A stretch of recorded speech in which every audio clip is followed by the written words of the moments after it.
Olá, me chamo Rômulo. Sou educando da Universidade Uniaselv. A disciplina no qual irei apresentar este trabalho é Letras Português. A área de concentração escolhida é a formação do professor de língua portuguesa, com o seguinte tema: o contínuo processo de aprendizagem do professor de língua portuguesa.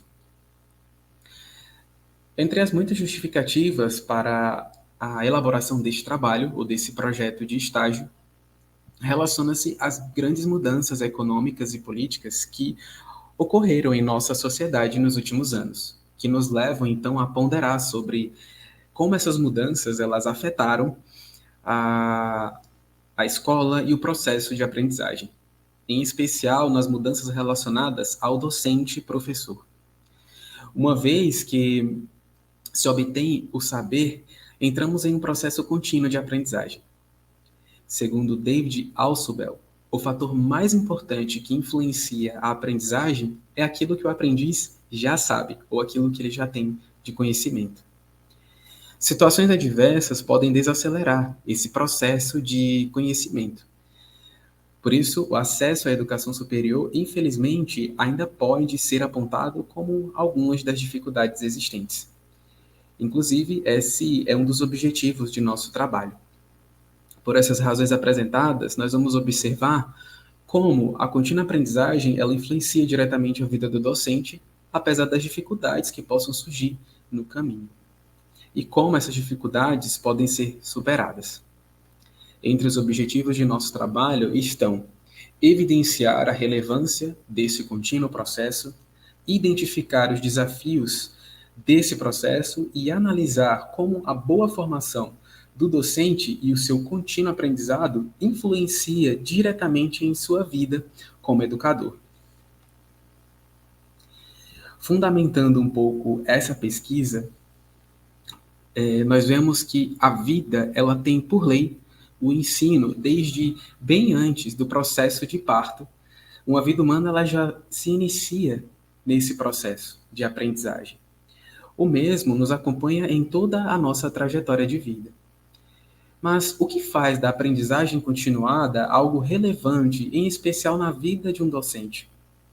Bem, segundo a LDB, Lei de Diretrizes e Bases da Educação Nacional, ela, em um de seus termos, assegura, entre outros itens, o aperfeiçoamento profissional continuado, tendo inclusive por direito a facilitação de tal feito por licenciamento periódico remunerado para tal objetivo. De fato, a lei, de certa forma, não apenas incentiva a busca, mas o conhecimento continuado por se tratar de algo constante. Segundo Bransford, a aprendizagem, quando continuada, pode auxiliar o processo de ensino e a capacidade e capacita, habilidades cognitivas para o aluno docente. Isso implica dizer que, com respeito à própria aprendizagem, há um forte resquício evidente de aprendizado com nível de efetividade maior. Existem também vários outros autores que compartilham ou corroboram com essas ideias ou essa linha de raciocínio, levando em consideração a relevante prática do aperfeiçoamento profissional. Entre eles, no qual cita até mesmo alguns dos desafios, está Guskey e Tardif.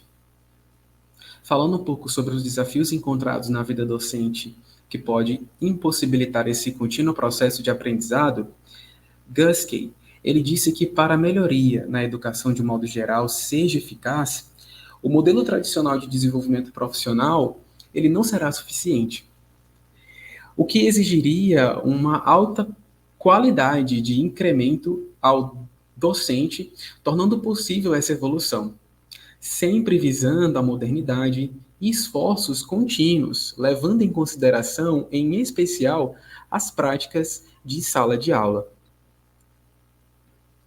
Tendo como embasamento a LDB, segundo o seu artigo de número 2, que cita em seus referenciais de formação de professores, a partir de uma visão política e até pessoal, quando menciona que a educação ela é o pleno desenvolvimento do educando, Isso deixa claro e evidencia a importância do bom preparo profissional do educador. Entretanto, mediante o exposto, precisamos ressaltar essas dificuldades mencionadas por alguns dos estudiosos. Tardif, por exemplo, ele considera que a profissionalização requer o ensino passar de concepções de vocação e de ofício, ou seja, de atividades rotineiras, como técnicas, práticas artesanal, para a de profissão. E isso envolve o reconhecimento da complexidade da docência e o conhecimento dos saberes docentes, implicando que as práticas docentes envolvam também ética, autonomia, a capacidade de produção de conhecimento profissional, a partir dos processos reflexivos e de raciocínio social. Para tanto, passa a ser necessária uma visão investigativa, segundo ele, até mesmo inovadora, reflexiva, problematizadora e crítica do ato de ensinar.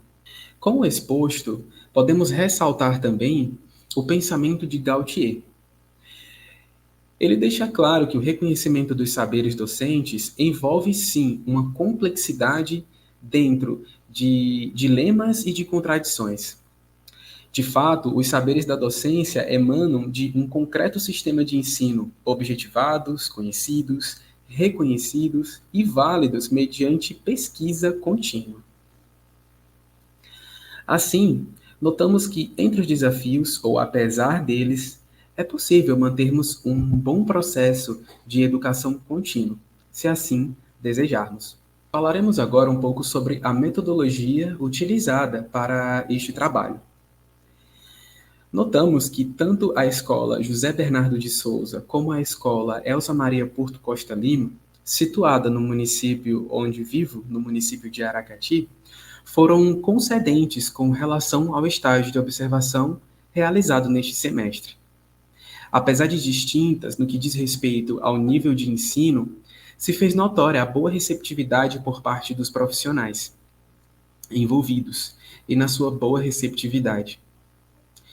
O processo de observação, então, desse trabalho optou por um caráter exploratório, visando compreender os métodos utilizados para a perpetuação do ensino para com os alunos das instituições citadas. O método de observação que foi escolhido possibilita, assim, uma absorção ampla do ambiente escolar, tanto a nível fundamental como a nível médio.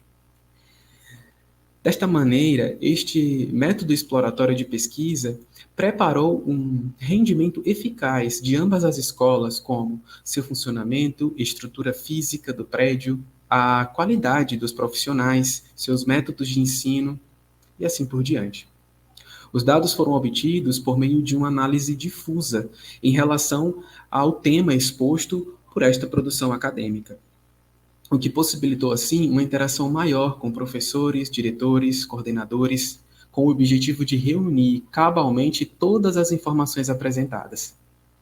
Dentre os pontos altos desta pesquisa, utilizando, assim, a metodologia mencionada, pode ser citado as entrevistas com os educadores.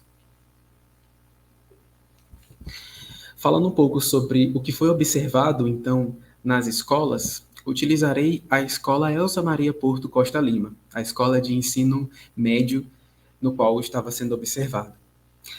Falando um pouco sobre o funcionamento da escola, os horários estavam entre 7h30 da manhã às 5 da tarde. O total de turmas para cada nível desta escola era de 4 salas, apenas no ensino médio. A média de estudante por turma é de 35 alunos.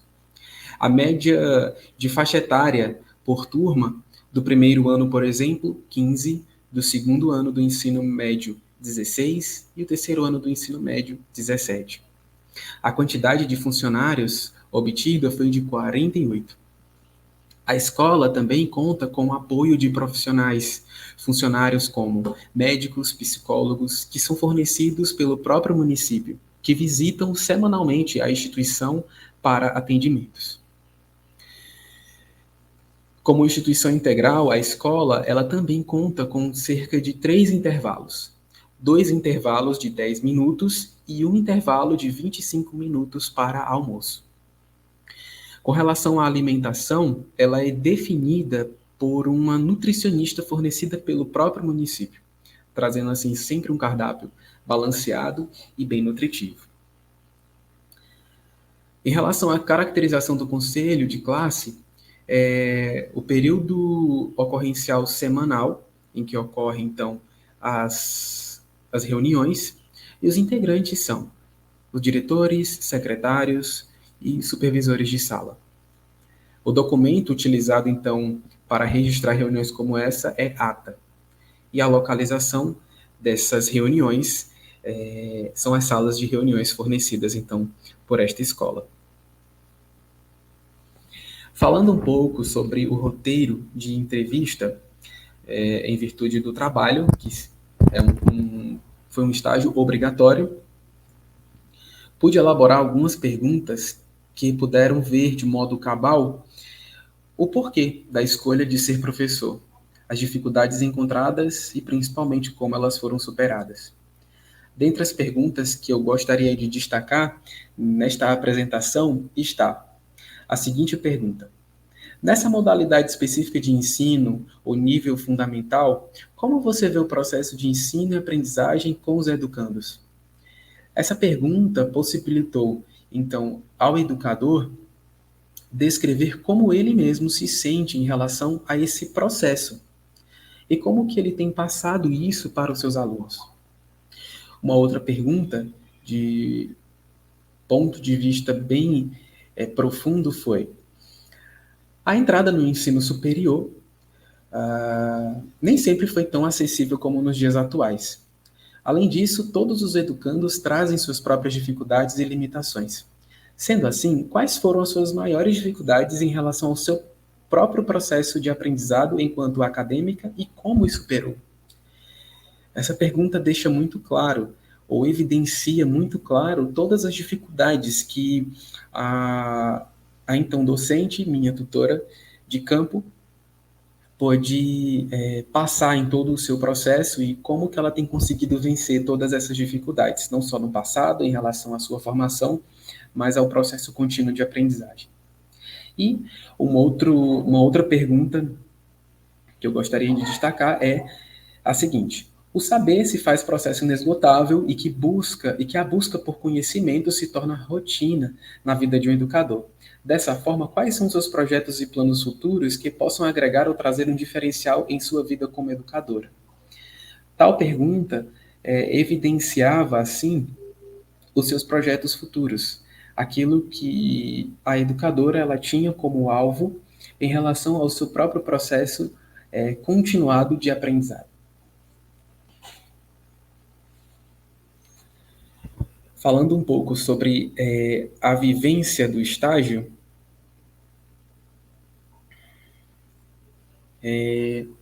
sobre as atividades envolvidas no estágio, nesse período de estágio obrigatório de observação, foi notável tamanha entrega das docentes no que diz respeito ao comprometimento profissional e à humanidade ao tratar com seus educandos. Além disso, foi possível ver comprometimento por sua profissão, por ótimas entregas de conteúdo, mostrando uma excelente preparação e domínio de conhecimento. Profissionalismo por sua maneira de se portar mediante os desafios que se erguiam nesse período. Em contrapartida, a figura da autoridade imposta pela profissão e a figura humana sempre imperava em ambas as docentes, demonstrando cuidado, interesse e até mesmo empatia por seus alunos. A docente de ensino fundamental, por exemplo, a professora Marleide Costa, trazia para a sua aula um conteúdo sempre dinâmico, a fim de manter a aula animada e favorecer um ambiente de aprendizado bom. Em dias específicos, havia prática de leitura e toda a classe podia participar e interagir sobre o que havia entendido. Todos eram incentivados a participar. Exercícios lúdicos também eram muito bem-vindos, o que facilitava a transmissão de conteúdos e a entrega dos alunos por se debruçarem sobre os conteúdos positivamente e com bastante interesse. resultando assim no aprendizado total em relação ao conteúdo apresentado. Já a docente de ensino médio, a professora Silvânia de Souza, por tratar com uma turma um pouco mais amadurecida a nível cognitivo, trazia para suas aulas conteúdos interativos, porém com uma margem de diálogo maior, dando a oportunidade de alunos interagirem entre eles mesmos. Em uma das aulas, a professora ela trouxe um debate que incentivava os jovens a dialogarem e a debaterem sobre a juventude atual e a juventude passada.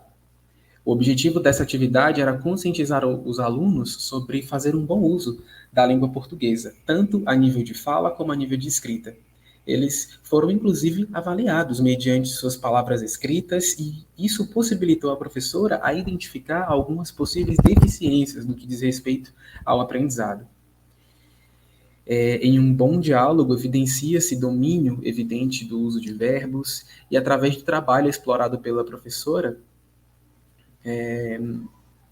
foi apontado, assim como deficiência daquela turma, possíveis, possíveis causas para trabalhos futuros. Com base nas entrevistas feitas com as docentes, foi constatado a relevância de uma boa formação e a constatação de um aprimoramento do saber continuado. De modo geral, a evidência no estágio me apresentou a realidade de uma sala de aula justa, educadora, simples, mas ao mesmo tempo com uma esperança muito grande na educação. Essas foram algumas referências que eu pude utilizar em meu trabalho. Para finalizar este trabalho, gostaria de citar algo mencionado por uma das professoras que me acompanhou nesse processo de estágio, a professora Marlene. Ao final de suas perguntas, ela deixou esta mensagem de Paulo Freire, que diz o seguinte: ensinar não é transferir conhecimento, mas criar as possibilidades para a sua própria produção ou construção.